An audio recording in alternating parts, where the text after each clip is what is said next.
సాయంత్రం అమ్మవారికి ఎదురుకోళ్లు శాస్త్రోక్తంగా నిర్వహించారు. వేడుకల్లో ప్రధాన ఘట్టమైన ఎల్లమ్మ అమ్మవారి కళ్యాణ మహోత్సవం ఈరోజు ఉదయం 9 గంటలకు ప్రారంభమవుతుందని 11 గంటల 34 నిమిషాలకు ముఖ నక్షత్రయుక్త అభిజిత్ లగ్న సుముహూర్తాన వైభవంగా నిర్వహిస్తారు. ప్రతి ఏడాది బల్కంపేట ఎల్లమ్మ కళ్యాణం ఆషాఢమాసం మొదటి మంగళవారం రోజున నిర్వహించడం ఆనవాయితీగా వస్తోంది.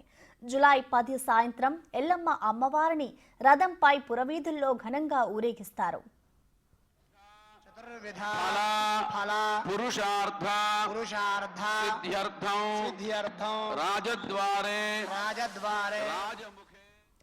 కళ్యాణోత్సవాలకు లక్షలాదిగా తరలివచ్చే భక్తులకు క్యూ లైన్లలో ఎటువంటి ఇబ్బందులు కలగకుండా అధికారులు అన్ని ఏర్పాట్లు చేశారు.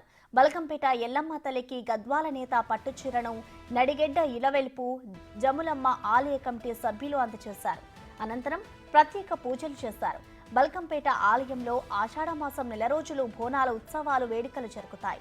ఈ నెల రోజుల్లో ఆదివారాలు మంగళవారాలు అమ్మవారికి ఎంతో ప్రీతికరమైనవి. ఎల్లమ్మ తల్లికి బోనాలు చెల్లించి మొక్కులు చెల్లించుకోవడానికి భక్తులు సుదూర ప్రాంతాల నుంచి కూడా తరలివస్తారు. ఈ నెల రోజులు ఆలయ పరిసర ప్రాంతాలన్నీ జాతర శోభతో కలకళ్లాడుతూ ఉంటాయి.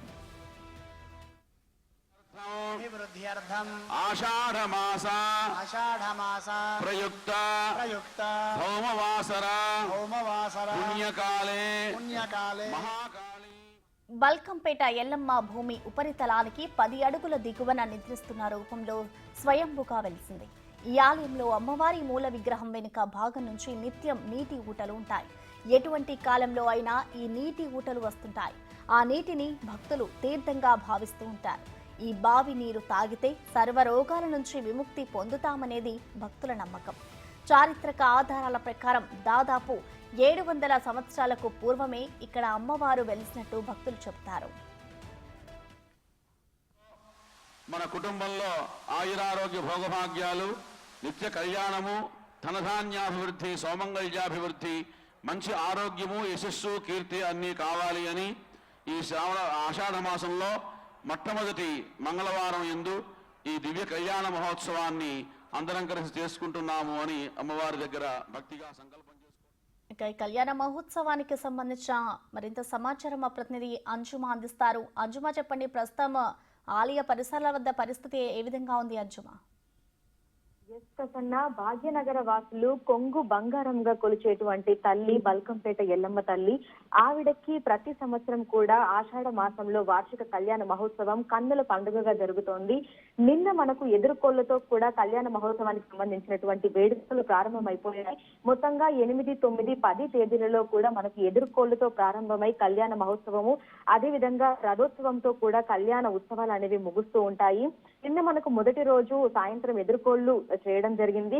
అమ్మవారిని పెళ్లి కూతురుగా ఆలయ అర్చకులు ముస్తాబు చేశారు. ఈ నేపథ్యంలోనే కళాకారులతోటి పుట్టమను తీసుకొచ్చి ఎస్ఆర్ నగర్ లో ఉన్నటువంటి ఆలయం నుంచి ఎల్లమ్మ దేవస్థానానికి కూడా ఊరేగింపుతో మనకు నిన్న సాయంత్రం ఎదురుకోళ్ల ఉత్సవం అనేది కన్నుల పండుగగా జరిగింది. ఇక ఈ రోజు ఉదయం 9 గంటల నుంచే మనకు ఎల్లమ్మ కళ్యాణానికి సంబంధించినటువంటి కార్యక్రమం కూడా ప్రారంభం అయిపోయింది. ఇందుకోసం ఆలయం బయట మండపం కూడా ఏర్పాటు చేయడం జరిగింది. ఇక ఈ కళ్యాణ మహోత్సవాన్ని చూడటానికి లక్షల మంది భక్తులు ఇటు మనకి హైదరాబాద్ తో పాటు చుట్టుపక్కల పరిసర ప్రాంతాల నుంచే కాకుండా తెలంగాణలోని వివిధ జిల్లాల నుంచి, అదేవిధంగా పక్క రాష్ట్రాల నుంచి కూడా లక్షల సంఖ్యలో భక్తులు అనేవి తరలి వస్తూ ఉంటారు. ఇక వచ్చేటువంటి భక్తులకు ఎటువంటి అసౌకర్యం కలగకుండా కూడా క్యూ లైన్లను ఏర్పాటు చేయడం జరిగింది. ఉచిత దర్శనానికి, అదేవిధంగా ప్రత్యేక దర్శనం, VIP దర్శనానికి కూడా సపరేట్ గా క్యూ లైన్లను ఏర్పాటు చేశారు. దీంతో పాటుగా కూడా ఎవరైనా పెద్దవాళ్ళు వచ్చినప్పుడు వాళ్ళకి ఇబ్బందులు కలగకుండా కూడా సపరేట్ గా క్యూ లైన్ ని ఏర్పాటు చేయడం జరిగింది. ఇక ఎక్కడికక్కడ చూస్తుంటే మనకు ట్రాఫిక్ ని కూడా మళ్లించడం జరిగింది, డైవర్షన్స్ కూడా పెట్టడం జరిగింది.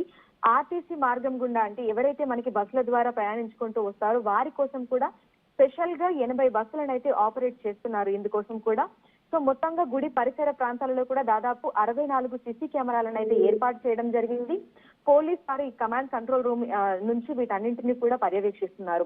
సో ఉదయం నుంచే మనకు, అంటే తెల్లవారుజాము నుంచే ప్రత్యేక పూజలతో కూడా మనకి ఎల్లమ్మ కళ్యాణ మహోత్సవానికి సంబంధించినటువంటి వేడుకలు ప్రారంభమైపోయాయి. ఇక మనకి 11 గంటల 34 నిమిషాలకు కూడా కళ్యాణ మహోత్సవం జరగబోతుంది.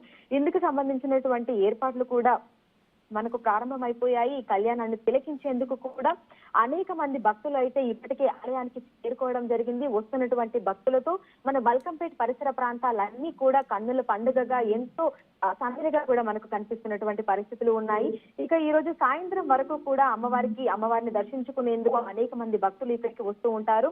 ఇక ఈ రోజు మనకి అమ్మవారికి అంటే కళ్యాణ మహోత్సవానికి సంబంధించి 27 చీరలు, అదేవిధంగా స్వామివారికి 11 పంచులతో కూడా అలంకారం చేయడం జరిగింది. రేపు మనకి రథోత్సవం ఉంటుంది. మన బల్కంపేట పురవీధుల్లో కూడా రథోత్సవం జరుగుతూ ఉంది. ఎంతో మంది భక్తులు కూడా వీటిని తిలకిస్తూ ఉంటారు. Thank you అంశుమా.